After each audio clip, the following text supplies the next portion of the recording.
तो मनोहर जोशी जी आगतिक हो गए। तो एक कुलकर्णी करके कमिश्नर थे, वो भी बड़े सुसंस्कृत और अच्छे अधिकारी थे।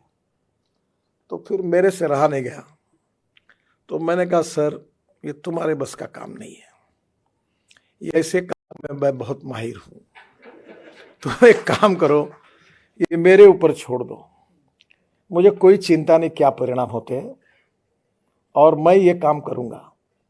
आपको संभव हुआ तो मेरे पीछे खड़े रहो, नहीं रहा तो फर्क नहीं पड़ता, मेरा गया तो गया पद, चिंता नहीं।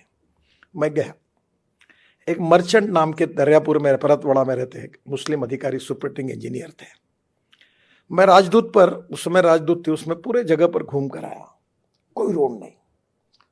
तो मैंने कहा तुम एक फाइल तैयार करो, और फाइल तैयार करने के बाद मंत्रालय में भेजो।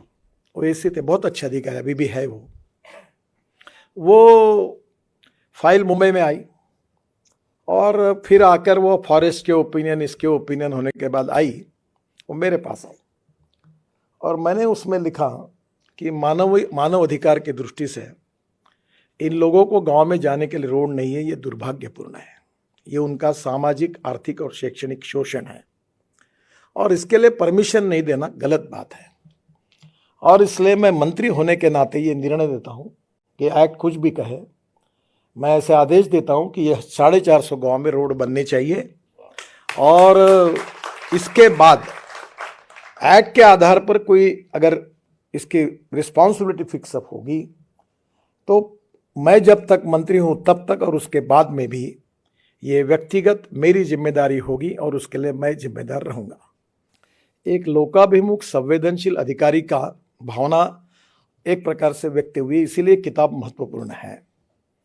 और उनका जो अनुभव है वो इसलिए महत्वपूर्ण है कि अनुभव से बहुत सीखने के लिए मिलता है।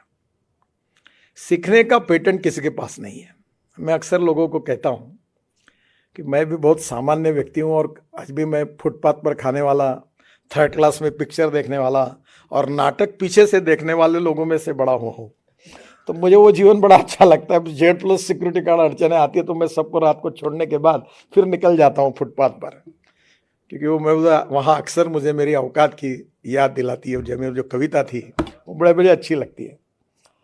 तो एक इम्पॉर्टेंट बात यही है कि आपके जीवन में इन सब अनुभव के साथ आपका जो अनुभव आया, विदेशों में आया है, रशिया का अनुभव आपने आया, आप और इसमें लिखिए।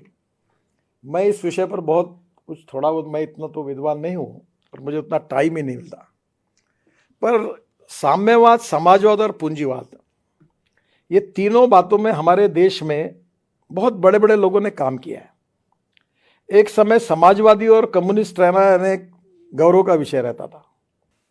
मैं कभी कभी मजाक में, मैंने एक बार, हमारे एक बहुत बड़ा मिहान करके प्रोजेक्ट होगा, जो 500 करोड़ रुपए की इन्वेस्टमेंट करेगा मैं उसके पैर छूने के लिए तैयार हूं। तो मुझे पत्रकार ने कहा ऐसे क्यों कहते हो आप? अरे मतलब उसके पैसे का छोड़ो, मेरे यहाँ के 5000 लोगों के हाथ को काम मिलेगा, रोजगार मिलेगा, ये मेरे लिए महत्वपूर्ण है। अब गाँव में मैं कहता हूँ किसानों को, मैं किसानों में काम करूँ, अन्नदाता वगैरह मत बनो, ऊर्जादाता बनो, ग्रीन हाइड्रोजन बनाओ, इथेनॉल बनाओ। ये गेहूं, चावल, मक्का लगा के कोई परिस्थिति बदल नहीं सकती। तो बहुत से बार ऐसी चीजें हैं कि वर्ल्ड में जो एक्सपीरियंस आपको मिलता है अलग अलग देशों में, बहुत सीखने लायक है, और देश में भी सीखने लायक है। और मैं आपको एक अच्छी बात बताता हूं, मैं बिल गेट्स से लेकर अमिताभ बच्चन से लेकर अनेक लोगों का, लता मंगेशकर से लेकर, सबके मेरे बहुत अच्छे संबंध रहे। तो एक बार मेरे पत्नी से बात करते हुए मैंने कहा उनको, बहुत अनुभवी वाक्य, किसी के अपमानित करने का नहीं है, मैंने कहा जिन लोगों को मैं दूर से बड़ा समझ रहा था, उनके नज़दीक जाने के बाद मुझे पता चला कि मैं उनको जितना बड़ा समझता था उतने ये बड़े नहीं हैं, बहुत छोटे हैं। और जिनको मैं बहुत छोटा समझ रहा था, बिल्कुल ही, उनके नज़दीक जाने के बाद मुझे पता चला कि वो बहुत छोटे नहीं, वो बहुत बड़े हैं।